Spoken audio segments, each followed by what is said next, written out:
Hello everyone, welcome back to my channel Wangxian fan fiction explanation. आज मैं आपके साथ वाइट ओमेगा फॉक्स का नेक्स्ट पार्ट शेयर करने वाली हूं। तो चलिए फ्रेंड्स, आज का पार्ट हम शुरू करते हैं। तो इससे पहले वाले पार्ट में हमने देखा था कि वी यिंग जिंगशी से गायब हो चुका था। जब उसे लैन डिसिपल का एक संदेश मिला कि गुरुजी लैन उसे मिलना चाहते हैं, तब वी यिंग अपने रूम से बाहर निकला और वो क्लाउड रिसेस की ओर जाने ही वाला था। लेकिन तभी उससे अचानक से पता नहीं क्या हुआ और वो वहीं बेहोश हो गया। उसके बाद वे यिंग पूरे 2 दिन से गायब था। जियांग जेंग लैन सिचेन से बहुत नाराज़ हो चुका था। उसे अपना ब्रदर चाहिए था और वो बोल भी चुका था अगर उसका ब्रदर उसे नहीं मिला तो वो करेगा जो किसने सोचा भी नहीं होगा। जियांग जेंग अपने रूम के अंदर बैठा हुआ था और वो बहुत गुस्से में था। तभी वो जल्दी से अपने पिताजी को एक लेटर लिखता है और वे यिंग क्लाउड रिसेस से गायब हो चुका है ये भी उन्हें बता देता है। और वहाँ दूसरी तरफ वे यिंग एक अंधेरे कमरे में बंद था। वे यिंग की धीरे धीरे आइज़ ओपन होती हैं। जैसे ही वो थोड़ी अपनी आइज़ को ओपन करता है और उठने की कोशिश करता है तो उसकी बॉडी में बुरी तरह से पेन था। वे यिंग वापस से बेड पर गिर जाता है।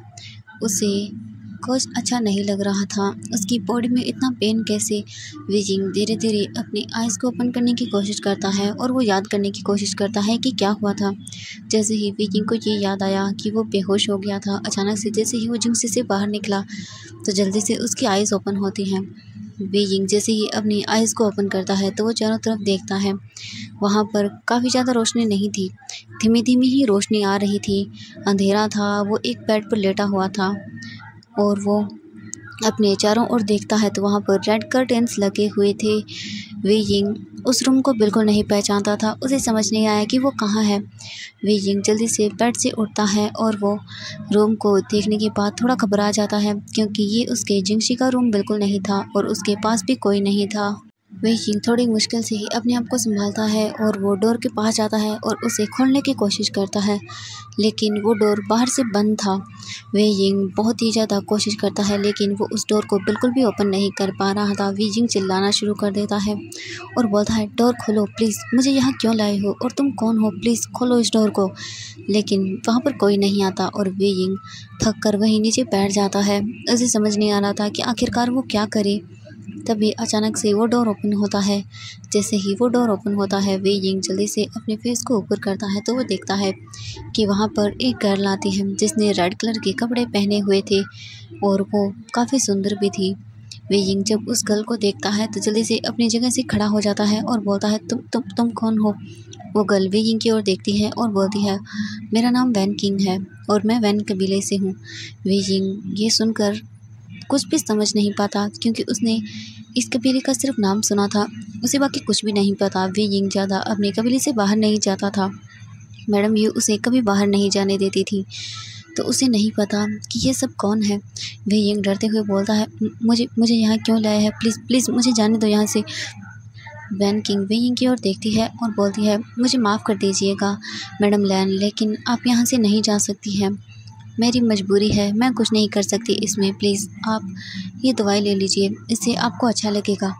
और वो वे यिंग को वो दवाई देने की कोशिश करती है लेकिन वे यिंग जल्दी से उस बोतल को फेंक देता है और बोलता है, तुम्हें समझ नहीं आ रहा, मैं बोल रहा हूँ मुझे यहाँ से जाने दो, मुझे यहाँ क्यों लेकर आए हो।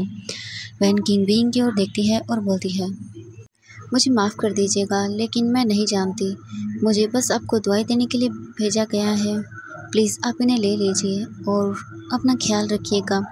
ये बोलकर वैन किंग वहाँ से जाने लगती है। वे यिंग वैन किंग के आगे जाकर खड़ा हो जाता है और बोलता है, नहीं प्लीज़ मुझे बताओ, मुझे यहाँ क्यों लेकर आए हो और ये सब क्या हो रहा है। वैन किंग वे यिंग की ओर देखते हुए बोलती हैं, आई एम सॉरी लेकिन मैं आपकी कोई मदद नहीं कर सकती।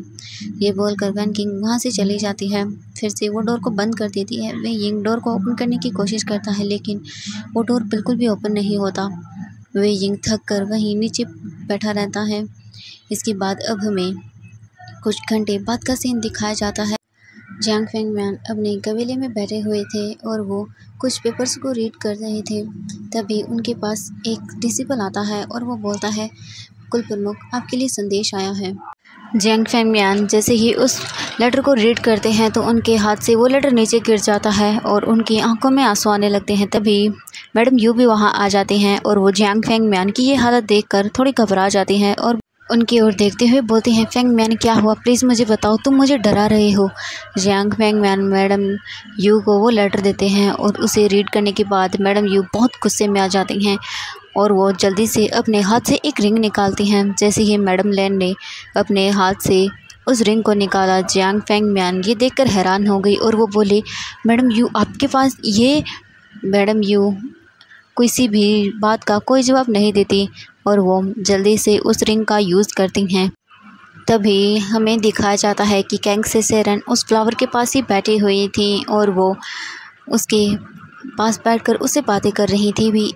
तभी अचानक से कैंग से सेरन को कुछ महसूस हुआ और उसकी आइज़ बंद हो जाती हैं और अचानक से वो वहाँ से गायब हो जाती हैं। जब कैंग से सेरन की आंखें खुलती हैं तो वो अपने सामने मैडम यू और जियांग फेंग मैन को देखती है। उन्हें देखने के बाद उन्हें कुछ भी समझ नहीं आता कि वो क्या बोले। मैडम यू कैंग से सेरन की ओर देखती हुई हैं और उन्हें हक कर लेती हैं और बोलती हैं, कैंग से मुझे माफ़ कर देना, प्लीज़ मुझे माफ़ कर दो। कैंग से सेरन को भी ये समझ नहीं आया कि क्या हो गया। तभी कैंग से सेरन मैडम यू को शांत करती हैं और बोलती हैं, क्या हुआ मुझे बताओ तुम। जियांग फेंग मैन भी उन्हें ऐसे देख रहे थे। तभी मैडम यू कैंग से सेरन को सभी चीज़ें बता देती हैं जो भी अभी तक हुआ था। ये सब जानने के बाद कैंग से सेरन को बहुत गुस्सा आता है और वो गुस्से के अंदर बिल्कुल ही डिफरेंट दिखाई दे रही थी। उनकी आंखों में गुस्सा था। उनकी बेटी के साथ इतना सब कुछ होने के बाद वो बहुत गुस्से में थी। उनकी आइज़ बिल्कुल रेड हो जाती हैं और वो अचानक से उसी फॉक्स के अंदर ट्रांसफ़र हो जाती हैं। अपने सामने इतनी बड़ी फॉक्स को देखकर कैंग से सेरन और वी चांग से भी थोड़ा डर जाते हैं। उन्होंने कभी भी कैंग से सेरन को इस अवतार में नहीं देखा था। उनकी आंखें बिल्कुल लाल थीं और वो 9 टेल फॉक्स थी। उन्हें देखने के बाद उन्हें शांत करना बहुत मुश्किल था। वो बहुत गुस्से के अंदर थी। तभी वी चांग भी वहाँ आ जाते हैं और वो जैसे ही कैंग से को इस अवतार में देखते हैं तो वो खुद भी थोड़ा परेशान हो जाते हैं और डर जाते हैं। वी चांग से काफ़ी कोशिश करते हैं कि वो उन्हें शांत कर सके, लेकिन वो बिल्कुल भी शांत नहीं हो रही थी। उन्हें इतने गुस्से में देखकर वो उनसे पूछते हैं कि क्या हुआ। तभी जियांग फेंग म्यान भी वी चांग से को सब बता देते हैं कि थोड़ी देर पहले उन्हें क्या पता चला। उससे जानने के बाद तो वी चांग से उनकी ओर देखते हैं और बोलते हैं, इसके बाद तो अब इन्हें शांत करना और भी मुश्किल हो गया है। लेकिन वी चांग से किसी तरह से कैंग से सेरन को शांत कर देते हैं और वो फिर से अपने नॉर्मल अवतार में आ जाती हैं। वी चांग से कैंग से सेरन की ओर देखते हैं और बोलते हैं, प्लीज़ तुम चिंता मत करो, तुम उसे पता लगाओ, तुम अपने पार्ट्स का यूज़ करके पता लगाओ कि इस वक्त वे ये कहाँ है और हम उसे यहाँ से लेकर चलेंगे। हम दोबारा उसे यहाँ कभी नहीं आने देंगे। कैंग से सेरन अपने पावर्स का यूज़ करती हैं और वो विंग के बारे में पता लगाती हैं और वहाँ दूसरी तरफ हमें दिखाया जाता है विंग के रूम का डोर फिर से ओपन होता है। विंग अभी भी वहीं फ्लोर पर बैठा हुआ था। जैसे ही वो देखता है कि उसके रूम का डोर ओपन हुआ है, वो जल्दी से अपने जगह से खड़ा हो जाता है और वो गेट की ओर देखता है। विंग ने जब गेट की ओर देखा तो वहाँ पर 2 पर्सन रूम के अंदर आ रहे थे, जिसमें से एक ने रेड और ब्लैक कपड़े पहने हुए थे। उसे देखकर विंग थोड़ा सा डर जाता है। वो पर्सन विंग के पास आता है और बोलता है, तो कैसी हैं आप मैडम लैन। जैसे ही विंग ये सुनता है तो वो बोलता है, तुम कौन हो और मुझे यहाँ क्यों लेकर आए हो, प्लीज़ मुझे यहाँ से जाने दो। तभी वैन चाओ स्माइल करता है और बोलता है, मैं तुम्हें यहाँ जाने के लिए नहीं लेकर आया हूँ और वैसे भी तुम्हें यहाँ मैं नहीं, तुम्हारा अल्फ़ा तुम्हें यहाँ लेकर आया है। वो क्या है कि लैन वांग जी अपने माता पिता के कातिलों का पता लगाने के लिए कुछ भी कर सकता है। वो तुम्हें भी किसी को भी दे सकता है, तुम्हारे साथ कुछ भी करने दे सकता है। इसीलिए तुम चुपचाप मुझे ये बता दो कि वी चांग से और कैंग से सेरन कहाँ है, तो मैं तुम्हारे साथ कुछ नहीं करूँगा, क्योंकि मुझे लैन वांग जी ने कहा है कि मैं तुमसे उनके बारे में पता लगाऊँ। अगर तुमने मुझे नहीं बताया कि वो कहाँ है तो तुम्हारे साथ बहुत बुरा होगा। तुम्हें मैं इतना टॉर्चर करूँगा कि तुम अपने आप को नहीं पहचान पाओगे। वे ये सुनने के बाद बहुत ज़्यादा डर जाता है और वो उस पर्सन की ओर देखता है और बोलता है, ये तुम क्या बोल रहे हो, नहीं तुम झूठ बोल रहे हो, नहीं ऐसा नहीं हो सकता, वांग जी ऐसा कभी नहीं करेगा। तभी वैन चाओ स्माइल करता है और बोलता है, तो तुम ही बताओ, क्लाउड रिसेस ऐसी छोटी जगह तो नहीं है जहाँ से तुम्हें आसानी से यहाँ लाया जा सके। वो खुद तुम्हें यहाँ लेकर आया है ताकि मैं तुम्हें टॉर्चर कर सकूँ। को वेंचाओ की इन बातों पर बिल्कुल भी यकीन नहीं था। वो वेंचाओ से बोलता है, तुम झूठ बोल रहे हो, वो ऐसा कभी नहीं करेगा, मैं उसका ओमेगा हूँ, नहीं वो ऐसा नहीं करेगा मेरे साथ। भले ही वो मुझे टॉर्चर करता है लेकिन इससे इस बात का कोई मतलब नहीं है, वो मुझे यहाँ कभी नहीं भेजेगा। वेंचाओ हंसते हुए बोलता है, अगर ऐसा है तो तुम 2 दिनों से यहाँ हो, तो तुम्हें कोई ढूंढने क्यों नहीं आया? अगर वो यहाँ आएगा भी तो भी वो तुम्हें बस टॉर्चर करने के लिए आएगा। ये सुनने के बाद वे यिंग पूरी तरह से टूट जाता है, लेकिन अभी भी उसे यकीन था कि नहीं, वांग जी उसके साथ ऐसा तो कभी नहीं करेगा। नहीं, ये झूठ है, ये इंसान झूठ बोल रहा है। तभी वैन चाओ वहाँ से खड़ा हो जाता है और बोलता है, तुम यहीं बंद रहो, मैं कुछ देर बाद आऊँगा और तुम्हें अच्छे से टॉर्चर करूँगा। इससे पहले मैं तुम्हें टॉर्चर करूँ, तुम मुझे बता दो कि वी चांग से और कैंग से सेरन कहाँ है, वरना तुम्हारे साथ होगा जो तुमने कभी सोचा भी नहीं होगा। ये बोलकर वैन चाओ हंसते हुए वहाँ से चला जाता है और वह जाते हुए डोर को अच्छे से बंद नहीं करता ताकि उस वांग जी को लेकर गलतफहमियाँ और भी ज़्यादा बढ़े। अब हमें कैंग से सेरन की ओर का सीन दिखाया जाता है। कैंग से सेरन अपने पावर्स का यूज़ करके वी यिंग के बारे में पता लगा लेते हैं कि वो कहाँ है। जैसे ही कैंग से सेरन अपनी आइज़ को ओपन करती हैं, वो वी चांग से की ओर देखती हैं और बोलती हैं, वी यिंग खतरे में है, हमें अभी जाना होगा वहाँ, उसे बचाना होगा। तभी वी चांग से कैंग से सेरन की ओर देखते हैं और बोलते हैं, ठीक है चलो हम चलते हैं। तभी मैडम यू और जियांग फिंगमियान भी बोलते हैं, अगर वी यिंग की बात है तो वो भी जाएंगे। लेकिन कैंग से सेरन उन्हें अपने साथ जाने से मना कर देती है। लेकिन मैडम यू कैंग से सेरन की ओर देखती हैं और बोलती हैं, भले ही मैंने उसे जन्म नहीं दिया है लेकिन मैं उसे अपनी बेटी से भी बढ़कर मानती हूँ, तो मुझे जाना होगा। कैंग से सेरन भी फिर मैडम यू को मना नहीं कर पाती और वो चारों फिर वी यिंग की तलाश में निकल जाते हैं। कैंग से सेरन अपनी पावर से पता लगा लेती हैं कि वी यिंग इस वक्त कहाँ है। जो उसे पता चला, उसे देखने के बाद तो वो और भी ज़्यादा चिंता में आ जाती है, क्योंकि जिस जगह वी यिंग था उस जगह को वो अच्छे से जानती थी। मैडम यू कैंग से सेरन को इतना चिंता में देखकर बोलती हैं, आप चिंता मत कीजिए, सब कुछ ठीक होगा। वो तलवार से उसकी ओर जा रहे थे। अब हमें वी यिंग की ओर का सीन दिखाया जाता है। वी यिंग अभी भी उसी जगह बैठा हुआ था और वो बिल्कुल ही बुरी कंडीशन में था। तभी उस रूम का अचानक से डोर ओपन हो जाता है। वी यिंग जब ऊपर देखता है तो वहाँ वही पर्सन था जो थोड़ी देर पहले वी यिंग के पास आया था। वी यिंग उसे देखकर और भी ज़्यादा डर जाता है, क्योंकि वैन चाओ के हाथ में वाइन का गिलास था और वो बहुत ज़्यादा नशे में लग रहा था। वे यिंग इसे देखकर और भी ज़्यादा डर जाता है और वो बोलता है, तुम यहाँ क्या कर रहे हो, प्लीज़ जाओ यहाँ से। वे यिंग वहाँ से जाने की कोशिश करता है लेकिन वैन चाओ डोर को बंद कर देता है और वे यिंग की ओर एक लस्ट भरी आइज से देखता है। वो वे यिंग को ऊपर से नीचे तक घूर घूर कर देख रहा था, जिससे वे यिंग को बहुत ही डिस्गस्टिंग फील हो रहा था। वो अपने आप को छुपाने की कोशिश करता है लेकिन वैन चाओ वे यिंग के और भी ज़्यादा क्लोज आने लगता है। वे यिंग ये देखकर पूरी तरह से कांपने लगता है। उसे कुछ नहीं पता कि इस वक्त उसे क्या करना चाहिए।